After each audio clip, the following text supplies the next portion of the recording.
Hello, this is Mike, NoStressMike.com. I'm in the park. This is the park in Topeka, Kansas, Gage Park.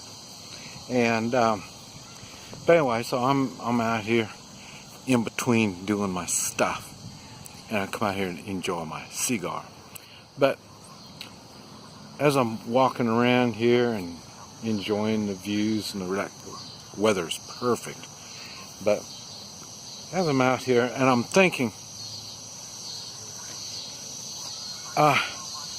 okay, I think all people that can think, thinking people, just about all the people that watch my videos can think, but we all thinking people realize that there's a time when the dollar's going to collapse. And I know we keep hearing this stuff all the time. And so then we keep hearing it and it doesn't happen. So I'm thinking, I wonder how many of us think, well, we hear about it, but it doesn't happen, so that means it's not going to happen. I wonder how many of us are like that. Or how many of us even have taken steps. What's going to happen when not only we don't have a job, because the jobs, I don't know of any job that people work and don't get paid. Now, yes, I know there's volunteer jobs and stuff like that, but think how well they're going to do when all these volunteer jobs, I guarantee there's people in those volunteer jobs that do get paid.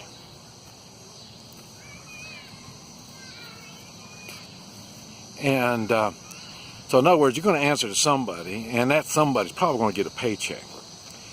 But the reality is, people don't work without getting paid. And that's what happens when the dollar just collapses. Now, back in the days when people had massive armies,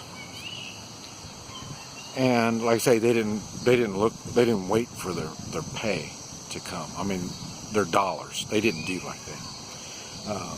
There's a thing, if you know anything about war, there's lots of different sayings in war. Yeah, war is hell. Yes, we've heard that. And the ones that have been in war know why that saying came around. But there's another one where there's an army travels on its stomach. Okay, so in other words, the army, if they're not going to get paid, you better feed them. So that's a must. Even an army will go so far without pay, but they have to see there's going to be some kind of payment somewhere down the line. And in the old days, it was, but did you hear about there's another saying, rape and pillage? Okay, the rape was so then you impregnate the women, so because they're going, normally when they have their wars, they're going to a whole different village or a whole different country or stuff like that. And when you impregnate, whenever you make the women pregnant, they didn't have abortions, so they did, but it wasn't a healthy type of thing. And so, in other words, now they can't get offsprings to fight another war for them.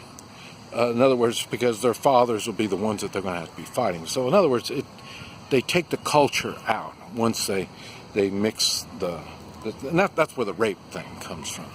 And then the pillage, what they did is the spoils of war. You heard of spoils of war, is the stuff that they pillage. And so they're going to steal all this stuff, And normally the general gets the bigger percentage, and then he shares the rest of the spoils with his army. But they have to be fed all the time. Now, the thing is, it was making me think when I was thinking about this stuff, and I was thinking, boy, what's going to happen when people don't get their food stamps? Because, of course, the stores won't be able to be stocked.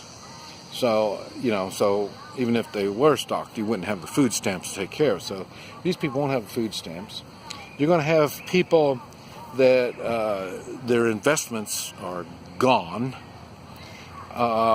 Their welfare check, their Social Security, their disabilities, their pensions, all this stuff is gone. And I'm just wondering, how would people respond to something like that? And we're talking about, now this, when there's a readjustment in the money, and like I say, I've been in different situations where they change the money, and you can see the economy getting ugly, and then it happens. Now, when the dollar collapses, I'm not sure. I haven't been around one of those. But what's going? I mean, I'm not sure about how long it's going to take. I've been around places where their money just collapsed, just like Venezuela. I think now is going through all that now. And then what they do, whoever takes charge will start printing up the money. And then, because now people are used to using paper money, they think that's money. Okay, so, but I'm wondering, if you're working, or if you've got a pension, or if you've got all this kind of stuff, are you putting it into things that will have worth afterwards, after the dollar collapses? And when I talk about, because that's really what you want, is worth. Dollars or money, it doesn't have worth. Now, what money will do, it will buy worth. And I'm thinking, have you bought some worth lately? You hear me talking all the time about the gold and silver, because, like I say, that's an easy one to figure out it's got worth. But also skills. I've talked a lot about skills in the three-man militia stuff. And but like I say, guns, ammunition, this stuff has worth. You're going to need it to protect your gold and silver. Or if you are smart enough not to live in the city, you're going to be out in the country somewhere, or you either own something out in the country, or you're working with people that own property out in the country. That's where the three-man militia comes from. You start organizing, you're working with each other, you figure out how all this stuff works. And so, in other words, you are accumulating a worth even in relationships.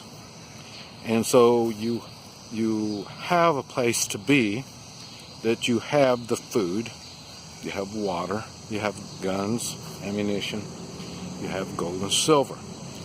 And I've told people before, when I first started telling people, I was saying, get $20 a month. So then I got up to $50 a month. Then I've been telling people $100 a month, and until you figure out what it is that you want to buy in gold and silver. Then after that, once you figure it out, then you understand how it works. Well, then you're going to be buying a lot. Compared to how much money you make, now how much do you spend on gold and silver? What, 5%? I doubt it.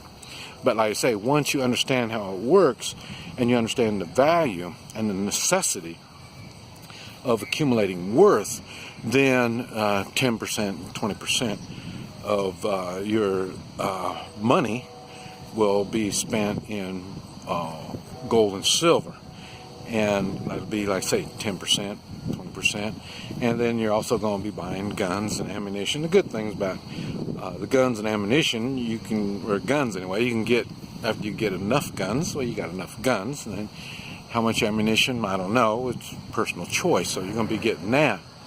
And then there's going to be, like I say, the gold and silver. How much? For one thing, you're not going to have too much. There's going to be a point where you're going to say, well, I'm happy with this. But then you're going to be out of debt by then, and you're going to be thinking, well, what are you going to do with this extra money? Instead of hanging on to the cash, if you're smart, you're going to continue buying more gold and silver and not waiting till you're screwed and you don't have nothing. But I was just thinking, if I lost my pension and my Social Security and all that kind of stuff, I'm thinking I'm going to be okay. I even have my health, so I got to keep my health going. That's really what I focus on, is staying healthy. And you see, I'm smoking a cigar instead of a cigarette. But I say, health is going to be another big thing that you're going to need to have and be able to keep, because the weak will perish, either because of the lack of medication. Like you shouldn't even be taking medication unless you've already messed up yourself, and you got yourself so you're dependent on it. So, I don't know what you're going to do. You're going to have problems. But anyway, these are things that I don't know if other people think about it. I don't normally think about it because I've got most everything I need. I just keep accumulating more worth because I don't need stuff. This is Mike. NoStressMike.com.